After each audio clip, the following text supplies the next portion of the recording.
नमस्ते बच्चों, मैं हूं पुष्पा क्लासेस से पुष्पा कुमारी और आज हम करने वाले हैं पाठ हिंदी वसंत भाग 3 का पाठ 2 लाख की चूड़ियाँ।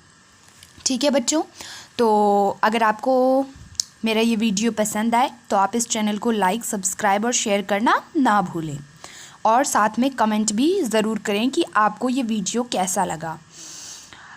तो लाइक से हमें कुछ नहीं मिलता, बस हमें मोटिवेशन मिलती है। तो प्लीज़ बच्चों मेरे चैनल को लाइक, सब्सक्राइब और शेयर ज़रूर करें।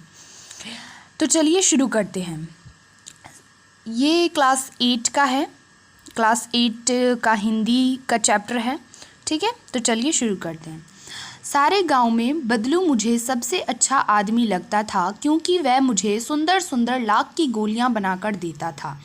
मुझे अपने मामा के गांव जाने का सबसे बड़ा चाव यही था कि जब मैं वहां से लौटता था तो मेरे पास ढेर सारी गोलियां होती, रंग बिरंगी गोलियां जो किसी भी बच्चे का मन मोह लें।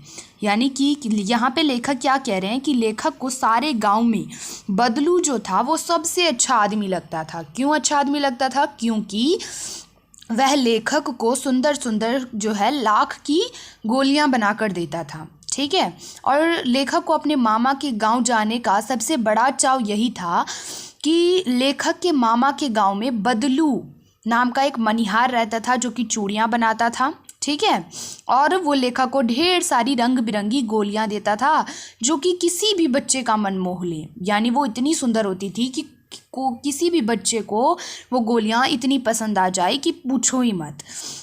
इसीलिए लेखक अपने मामा के गांव चाव से जाते थे, क्योंकि बदलू उन्हें ढेर सारी रंग बिरंगी गोलियां देता था। वैसे तो मेरे मामा के गांव का होने के कारण मुझे बदलू को बदलू मामा कहना चाहिए था, परंतु मैं उसे बदलू मामा ना कहकर बदलू काका कहा करता था, जैसा कि गांव के सभी बच्चे उसे कहा करते थे। यानी कि अब लेखक कह रहे हैं कि वैसे तो चूंकि वो मेरे मामा के गांव का था बदलू, है ना, तो मुझे उसे बदलू मामा कहना चाहिए था, परंतु लेखक उनको क्या कहते थे? बदलू मामा ना कहकर बदलू काका कहा करते थे। क्यों बदलू काका कहा करते थे? क्योंकि जो बदलू के मतलब उनके मामा के गांव के जो बच्चे थे वो बदलू को बदलू काका कहा करते थे, क्योंकि वो तो उन्हीं के गांव के थे। पर चूंकि बदलू जो था वो लेखक के मामा के गांव में रहता था, इसीलिए जो लेखक थे उनको बदलू को बदलू मामा कहना चाहिए था, परंतु वो दूसरे बच्चों को बदलू काका कहते हुए सुनते थे, तो वो भी उन्हें बदलू मामा ना कहकर बदलू काका ही कहा करते थे। ठीक है, इतना समझ में आ गया बच्चों? उसके बाद है, जैसा कि गांव के सभी बच्चे कहते थे, बदलू का मकान कुछ ऊंचे पर बना था। मकान के सामने बड़ा सा सहन था जिसमें एक पुराना नीम का वृक्ष लगा था। उसी के नीचे बैठकर बदलू अपना काम किया करता था। बगल में भट्टी दहकती रहती जिसमें वह लाख पिघलाया करता। सामने एक लकड़ी की चौखट पड़ी रहती जिस पर लाख के यानी कि बदलू का मकान जो था वो थोड़े ऊंचे पर बना था, यानी कि ऊंचा था थोड़ा उसका मकान, और मकान के सामने ठीक सामने, मकान जैसे यहाँ पे मकान है तो इसके ठीक सामने एक बड़ा सा सहन था जिसमें क्या था? एक पुराना नीम का वृक्ष लगा था और उसी के नीचे बैठकर बदलू अपना काम किया करता था। ठीक है, और उसके जो वो लाख की चूड़ियाँ बनाता था ना, तो नीम के पेड़ के नीचे बैठकर ही वो अपना काम किया करता था, और बगल में उसकी भट्टी दहकती रहती थी जिसमें वह लाख पिघलाया करता था। मुलायम होने पर वह उसे सलाख के समान पतला करके चूड़ी का आकार देता। पास में 4-6 विभिन्न प्रकार की बेलन नुमा मुंगेरियां रखी रहती जो आगे से कुछ पतली और पीछे से मोटी होती।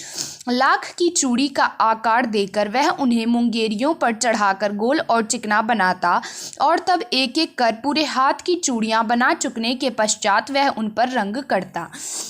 यानी कि जब लाख मुलायम हो जाता था तो वह उसे सलाख के समान पतला करके और फिर चूड़ी का आकार दे देता था, और उसके पास में 4-6 विभिन्न प्रकार की बेलन नुमा मुंगेरियां, यानी बेलन जैसे होते हैं ना उस प्रकार की बेलन नुमा जो थी वो मुंगेरियां रखी रहती थी जिसमें जो आगे से पतली होती थी और पीछे से मोटी होती थी। ठीक है, जब वो लाख की चूड़ी का आकार दे देता था, बदलू जब अपनी चूड़ियों को लाख की चूड़ी का आकार दे देता था तब वह उन्हें उसी मुंगेरियों पर चढ़ाकर गोल बनाता था, यानी अच्छे से उसको गोल बनाता था और चिकना बनाता था। ठीक है। और तब जब एक एक करके पूरे हाथ की चूड़ियाँ वो बना लेता था, उसके पश्चात वह क्या करता था, उन पर रंग करता था। क्या करता था बच्चों? रंग करता था। बदलू यह कार्य सदा ही एक मचिए पर बैठकर किया करता था, यानी जो ये कार्य था चूड़ियाँ बनाने का, वह बदलू सदा ही एक मचिए पर बैठकर किया करता था जो बहुत ही पुरानी थी। यानी वो जो जिन मचिए पर बैठकर वो काम किया करता था ना, वो बहुत ही पुरानी थी। बगल में ही उसका हुक्का रखा रहता, यानी कि बदलू हुक्का पीता था तो वो बगल में ही अपना हुक्का रखा रहता था जिसे वह बीच बीच में पीता रहता था। ठीक है। गांव में मेरा दोपहर का समय अधिकतर बदलू के पास बीता, यानी लेखक कहते हैं कि जब मैं अपने मामा के गांव जाता था तो उस गांव में मेरा अधिकतर जो दोपहर का समय था वह बदलू के ही पास बीतता था। वह मुझे लला कहा करता। क्या कहा करता? लला। यानी बदलू लेखक को क्या कहा करते थे? लला कहा करते थे। ठीक है।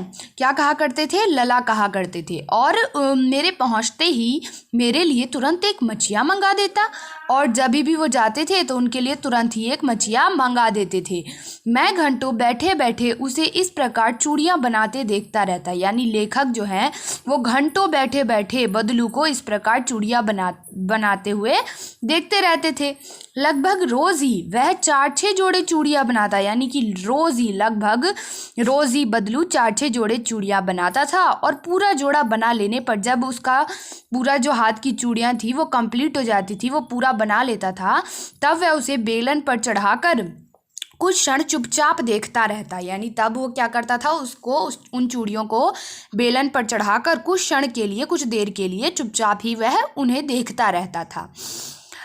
वो मतलब कुछ क्षण के लिए चुपचाप तो देखता रहता था, पर वो बेलन समझकर, ये चूड़ी समझकर नहीं देखता था, मानो वह बेलन ना होकर किसी नववधू की कलाई हो, वह इस प्रकार उसको देखता रहता था। बदलू मनिहार था, यानी कि बदलू मनिहार मतलब क्या होता है, जो चूड़ियाँ बनाते हैं ना उनको मनिहार कहते हैं। ठीक है। तो बदलू मनिहार था। चूड़ियाँ बनाना उसका पैतृक पेशा था। पैतृक पेशा यानी कि पुश्तैनी पेशा, यानी कि जो कि उनके पिताजी दादाजी ये सब करते आ रहे हैं ना, तो बदलू भी अब वही चीज़ कर रहा है। और वास्तव में वह बहुत ही सुंदर चूड़ियाँ बनाता था, यानी कि बदलू वास्तव में बहुत ही सुंदर चूड़ियाँ बनाते थे। उसकी बनाई हुई चूड़ियों की खपत भी बहुत थी, यानी कि बदलू जो चूड़ियाँ बनाता था ना, उनकी चूड़ियों की खपत भी बहुत थी। उस गांव में तो सभी स्त्रियां उसकी बनाई हुई चूड़ियाँ पहनती ही थी। आसपास के गांवों के लोग भी उससे चूड़ियाँ ले जाते थे। ठीक है। जो बदलू था वो उसकी बनाई हुई चूड़ियों की तो बहुत ही ज़्यादा खपत, यानी बहुत ही ज़्यादा बिक्री होती थी। और जो उनके गांव की स्त्रियां होती थी, जो महिलाएं होती थी, वो तो बदलू के हाथ की बनाई हुई चूड़ियाँ पहनती ही थी, परंतु आसपास के गांवों के जो लोग थे वे भी बदलू से क्या ले जाते थे? बताओ बच्चों, क्या ले जाते थे? चूड़ियाँ ले जाते थे। ठीक है। चूड़ियाँ ले जाते थे। बदलू स्वभाव में बहुत सीधा था, यानी बदलू किसी से लड़ता झगड़ता नहीं था, वह बहुत सीधा था। मैंने कभी भी उसे किसी से झगड़ते नहीं देखा, यानी लेखक कह रहे हैं कि मैंने बदलू को कभी भी किसी से झगड़ते हुए नहीं देखा। हाँ, शादी विवाह के अवसरों पर वह अवश्य जिद पकड़ जाता था। जीवन भर चाहे कोई उससे मुफ्त चूड़ियाँ ले जाए, परंतु विवाह के अवसर पर वह सारी कसर निकाल लेता था। यानी कि बदलू बहुत ही ज़्यादा सीधा आदमी था। लेखक ने कभी भी बदलू को झगड़ते हुए नहीं देखा, परंतु हाँ, शादी विवाह के अवसर पर बदलू जिद पकड़ जाता था। जीवन भर चाहे कोई बदलू से मुफ्त चूड़ियाँ क्यों ना ले जाए, परंतु जब विवाह के अवसर के लिए ले जाते थे तो वो सारी कसर निकाल लेता था। यानी कि जो भी उसकी कसर थी, सारी कमी वो निकाल लेता था। आखिर सुहाग के जोड़े का महत्व ही और होता है। मुझे याद है मेरे मामा के यहाँ किसी लड़की के विवाह पर जरा सी किसी बात पर बिगड़ गया था और फिर उसको मनाने में लोहे लग गए थे। यानी कि बदलू सारी कसर निकाल लेता था शादी के अवसर पर, है ना। और लेखक को याद है कि जब उनके मामा के यहाँ किसी लड़की का विवाह हो रहा था तो बदलू किसी बात पर बिगड़ गया था और फिर उसको मनाने में जो है वो लोहे लग गए थे, यानी बहुत ही मुश्किल हुई थी उसको मनाने में। विवाह में इसी जोड़े का मूल्य इतना बढ़ जाता था कि इसके लिए उसकी घरवाली को सारे वस्त्र मिलते, ढेरों अनाज मिलता, उसको अपने लिए पगड़ी मिलती और रुपए जो मिलते सो अलग। यानी विवाह में इसी जो बदलू लाख की चूड़ियाँ बनाता था उस जोड़े का मूल्य इतना ज़्यादा बढ़ जाता था कि उसके लिए उसकी घरवाली को क्या क्या मिलता था पता है? उसकी घरवाली को मिलता था ढेर सारे वस्त्र मिलते थे, ढेरों अनाज मिलता था उसको, अपने लिए पगड़ी मिलती थी और रुपए जो मिलते थे सो अलग। तो बच्चों आज के लिए इतना ही, धन्यवाद। अगर आपको मेरा ये वीडियो पसंद आए तो आप इस चैनल को लाइक, सब्सक्राइब एंड शेयर ज़रूर करें। धन्यवाद। इसका दूसरा पार्ट हम अगले वीडियो में करेंगे। धन्यवाद।